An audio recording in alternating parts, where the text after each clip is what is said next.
YouTube.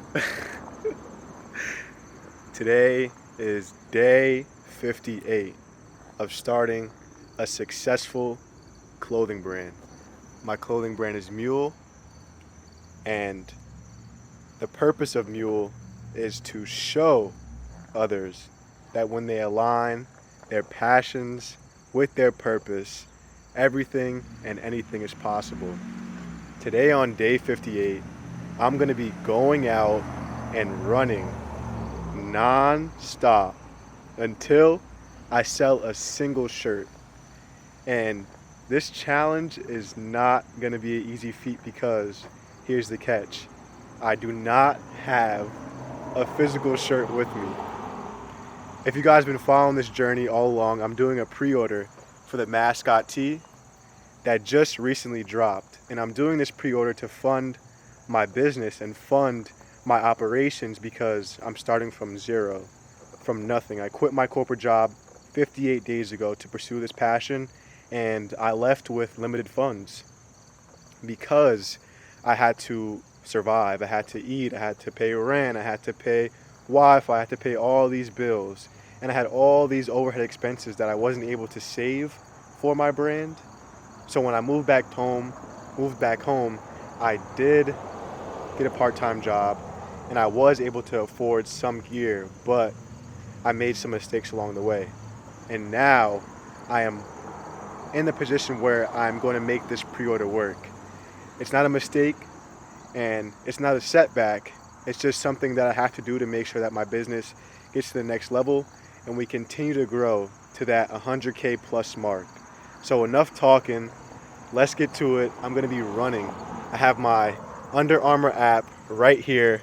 As soon as I take off, I'm going to show you guys me starting the app and starting this run. If you can see it there, it's currently at 0. Let me make sure you guys get that. And I'm not going to stop running. When I stop and talk to people, yes, I'm going to stop, but if they don't buy, I have to keep running and running and running. I'll probably run all around Long Island. I'm going to be listening to an audiobook while I do it to fuel my mind and make sure I'm learning while I'm running and while I'm exercising. And wish me luck.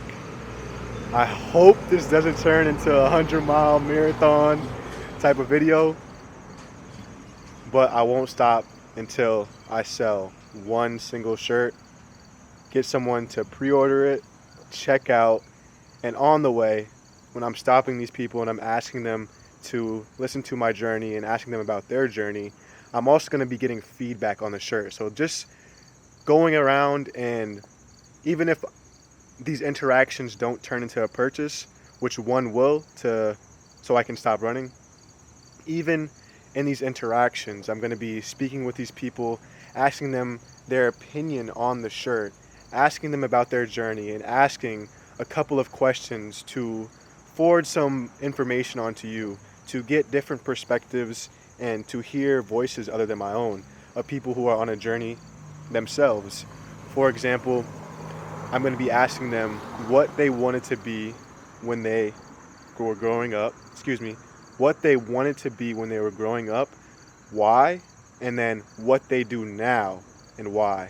And then I want to get into a conversation about purpose, what's their purpose, what their passions are, and I want to not interject, but put some of my message in there too. After I'm having that conversation with them, we're having some back and forth, we're getting to know each other, then I step in and add some of my brand. Hey, I just quit my corporate job. My passion for fashion and my purpose of helping others is above everything else now. And it is my duty to go out and make sure that I provide information, knowledge, resources, and also connections for my community to grow and foster amazing, etc., etc. So I'm getting bit up by mosquitoes right now. I want to start running. I want to start listening to this audiobook. The book that I'm listening to right now is, let me put y'all on, in the Libby app. Remember, if you checked out yesterday's video, find out how to get free audiobooks. This book was recommended by my man Reek Jones. He told me about this book. It's called How to Win Friends and Influence People. And I didn't do a Mule message.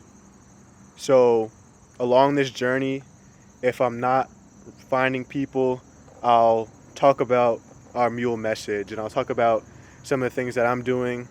Actually, yeah, while I'm running and while I'm doing this in between, I'll pick up the camera here and there, and then we'll speak about, you know, some things that are going on, tell you some stories, tell you about the book and some key takeaways. So let's get into it. This is a long intro, and it might be a long video, it might be a short video, who knows? But let's win from within. How long, drop it right now, how long do you think it's going to take me before I make a sale?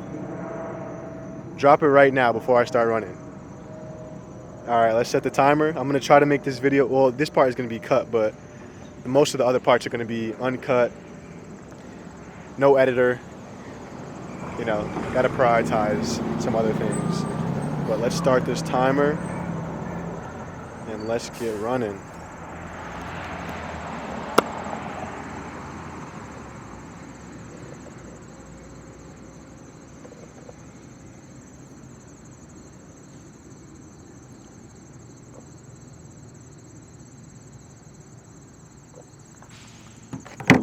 Let me make sure I get this clearly for you.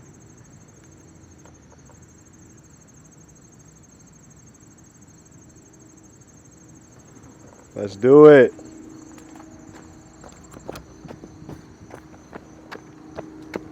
All right, I'm gonna head down to the water first. All right, let me flip it around. I'm gonna head down to the water. I'm gonna take it nice and slow because I don't know how long I'm gonna be running. So, how you doing, sir? You mind if I ask you a question on camera? Can I ask you a question on camera? Okay. I wanted to know, what did you want to be when you grew up? What I wanted to be? Yeah. A musician. A musician? Yeah. Nice. And then why? Why? Because I was professional. In high school, I was professional. I was in a show band in the city. Oh, nice. What instrument did you play? Keyboards, Hammond organ, synthesizers, string band. I didn't like those. Do you still play? I'm 75 years old. I'm too old. Oh, nice. And then I wanted to know, what did you do? What was your career? I was in middle management in several different businesses. Nice. That's amazing. What businesses?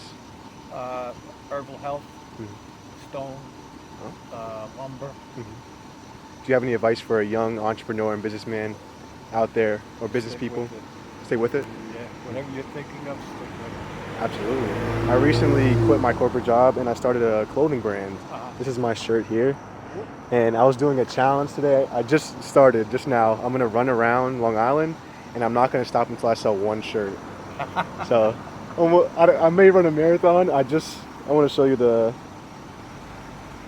is my, I just started, so I'm gonna be running for a pretty long time. But I appreciate you. I thank you so much. My name is Andre. I'm Joe. And I want to give you one of these QR codes. Also, I wanted your opinion. What do you think about this shirt? It's all right. It's all right. a t-shirt. You know, wrap it. Fine. Okay. I appreciate that. All right. How much do you think something like this would cost? I would today. Probably minimum 25. Okay. $14.99. Check me out right there. I appreciate you. Okay. Here we go. I'm off to a hot start. Dude was right by my crib. I didn't even get to press play on the book yet. I think I'm gonna keep one ear off so I can hear myself and not yell. But there's someone else right here. So let's see. They have a dog. Let me see if I can get over here.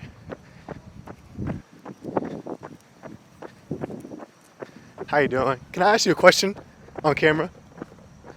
Could I ask you a question on camera? If you want, is that okay? Okay.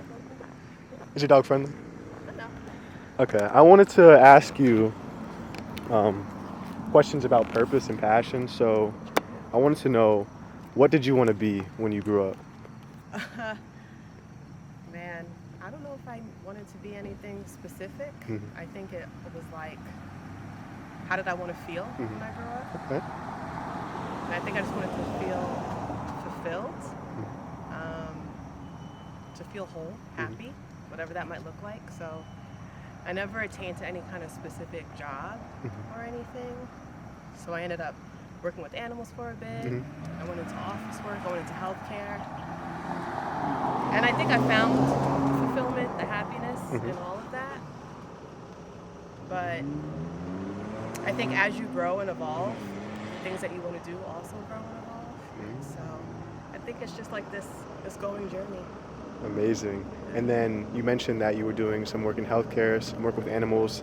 How did you align that desire to want to help and be in that mindset with what you eventually did? I think it was knowing that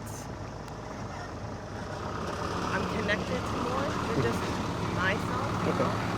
And I always wanted to be a voice for those who maybe didn't have a voice. I've always been very good at being a cheerleader, or being, like I said, the voice that for those who can't speak up. I've always had animals, I've always worked with them. I grew up in a town in Colorado for a little bit, and I had animals there, so it was just something that was very passionate to me. And I think once you put kind of that intention out, the opportunities, they find you as well. And I think that's what it comes down to. Once you decide that you want to do something, I think you're always given an opportunity to do it, but you just have to recognize it as that and then take it. Absolutely. Thank you so much. So I'm going around, I just started. I'm doing a challenge today where I'm going to run for as long as I can. I can't stop until I sell one shirt for my pre-order. This is my brand. I just quit my corporate job. Similar to... I did the same thing back in May. Yes. Thank you. Thank you, Andre. Andre, bro. Bro, I was... Yeah. Please share your experience about... Oh, man. So, like I said, I was working in healthcare, and it's a blessing and the curse, the pandemic, for me, because it brought me into a different kind of position. So I was working in supply chain, and because I was at that job for so long, and the work I was doing was a lot of firefighting around the pandemic, I wasn't really expanding on my supply chain skills. So I was like, I kind of like this work that I'm doing. Let me go find another company to go do it. And so I did that, and then it wasn't hitting. So I was like, I got to find another one outside of healthcare maybe. So I went and I got the Wall Street job working in supply chain for, pretty relevant makeup company, and it just sucked my soul. Yeah. I was making the money. I think I was living the dream that a lot of people want to live, but I was like, at what cost? Because I was just not happy whatsoever. And so, I left. And I knew I didn't want to go find another job immediately. I honestly haven't, because I was like, like I said, as you expand, you can't go jump into another box just because you have to go do it. Like, it has to be a box, or it has to be a setting where you can be your authentic self, where you can be full of who you are. And I'm like, I don't have the flexibility of, buying things or traveling or doing all the things that I want to do, but I do know myself best now. I know what I like, I know what I don't like, I have peace of mind, and I'm like, that to me is priceless, and that's going to take me forever. I'll have that with me for the rest of my life. It's amazing. I appreciate that. Similar to how this brand started, how would you say, how can you encourage people to find themselves and find those things that they don't like and they do like how can they go about that process? It's not easy. And I think it's not easy because I don't know if we realize how much we're influenced by everything outside of us, whether that's our friends, whether that's our family, a lot of expectations. A lot of us feel like, maybe my parents came here and they gave me this education and I owe it to them to go and do something for them, but we so often take ourselves out of the equation and we never actually stop and think, like, what is it that I want to do? So I think it's just a matter of pausing for a second and being okay not knowing who you are, but seeing it not as a problem, but as the beginning of a journey, you know? I think, for example, like when people date, they're so excited to learn about someone else. It's like, well, date yourself. That sounds so cliche, but it's like, what do you like to do? What do you like to enjoy? I think when people think about going in, they always think it has to be this very like heavy, dark night of the soul-y type thing, but it's like, no, what do I like to do? Oh, maybe I still like to jump rope. I haven't done that as a kid. Maybe I'll go do that. Or maybe I want to learn how to do something, and it's never a mistake. You're never making a mistake if you go do something and it doesn't work out. You've learned something about yourself. You've learned a new skill maybe. Maybe it's something you're like, I actually don't like that. But then on the way, you've actually found something that works for you. So a lot of it is trial and error, but I never see it as an error. I see it as you kind of building up just this nice, cool repertoire about yourself. And from there, as you get all of that, you decide what actually is important to you, for you, and not for anybody else. Fine. It's okay to be selfish in that sense, because it's only you living your life. It's only you living your path. You have to just be okay with that. Amazing. And then I want to know, what's next for you? What do you see for yourself? What are you creating now to? What am I creating right now? I don't know if I consciously know what I'm creating, but I am doing a lot of learning right now. I'm just kind of listening to things that might interest me. Honestly, right now I'm like reading about Norse mythology, so I'm like, that sounds cool. Why not? But I think in general, I want to be able to have conversations like this, where people can maybe be reassured or confirm something that they already know within themselves, that it's okay to not know the answers. And maybe I actually do want to like pivot away from what society says, but I think I sound crazy for doing that. It's like, no. So if I could be that voice of, it's okay to step outside of the box, create your own world, then do it. So It's amazing. yeah, I'm young, but I have a lot of experience, and I think that's what society really is about. It's like, how can you be neighborly in that sense? How can you take your experience and share it with another person so that they can continue on their own path? Not to, am I allowed to curse? Absolutely. Not to shit on anybody else's path and what they're doing and where they're going, but it's like encouraging them to listen to your highest inner voice. It's my nieces.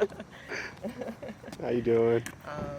Yeah. Yeah, that was amazing. I appreciate you so much. Yeah. Thank you. Nice meeting you. You can find me on, this is by far going to probably be one of the best ones because we have a lot of synergy.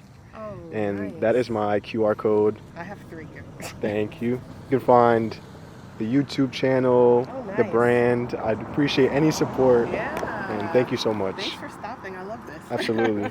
Have a great day. You too. Thank you. Two down. Wait. Oh, I forgot to ask her about the shirt. How you guys doing? You mind if I guys ask you a question? 2 questions for my channel? No, you don't want to? Okay. That's okay. That's okay. That happens sometimes, bro. We're cooking right now. We're cooking. You see what happens, bro? I didn't even get to run yet. I'm not even sweating. Like, and this is around my neighborhood, guys. This goes to this is like enlightening, and it's taking me somewhere. It's taking me back. Like, I almost feel like I'm getting vibes of how society used to be and how we used to interact with our neighbors and build community and get different perspectives than just what we're seeing online and what we're seeing on social media. And it's taking me back to like, yo, damn, there was a time when all we had was our neighbors and all we had was our community and our surrounding area. And we had to build those strong communities. Like, people had to share sugar and share, share food, share advice, share knowledge, share information. And it's taking me back. Like, I feel like, I hate when people, I literally hate when people are like, oh, I wish I was born. Excuse me, I'm getting excited. Oh, I wish I was born in the 1900s or something. And then the meme is like, oh, you wish you were getting beat by your husband or something like that. But no, it's just taking me somewhere I can't explain. And I'm loving it right now. And I want to keep talking to my community and keep talking to everyone I see walking. I'm going to eventually go into businesses and ask them about how they started, what they wanted to do, ask them their origin, keep going. But I low-key want to run a little bit because I didn't work out this morning. I set a schedule for myself. And if I miss something, I got to keep rolling and find another way to fit it in. But the thing is, I can't miss. Because if I miss, the business suffers. So I want to keep it rolling, but I also want to save battery life. So thank you. I need you guys to trust me here. You'll see by my sweat. And you'll see by the counter. I'm currently at 11 minutes. And the only way I get to stop is if I'm talking, and then I can't go home or stop running until I sell one pre-order. So here we go. I might be on some Dave and Goggins shit when I start getting the miles up and just start saying shit like, if I start getting in rare form, just don't take it too seriously, because I might get fired up if the miles start stacking from all that dopamine and the runner's high. So don't take me too seriously, but take what you need from this motivation and throw away the rest. All right, let's get it.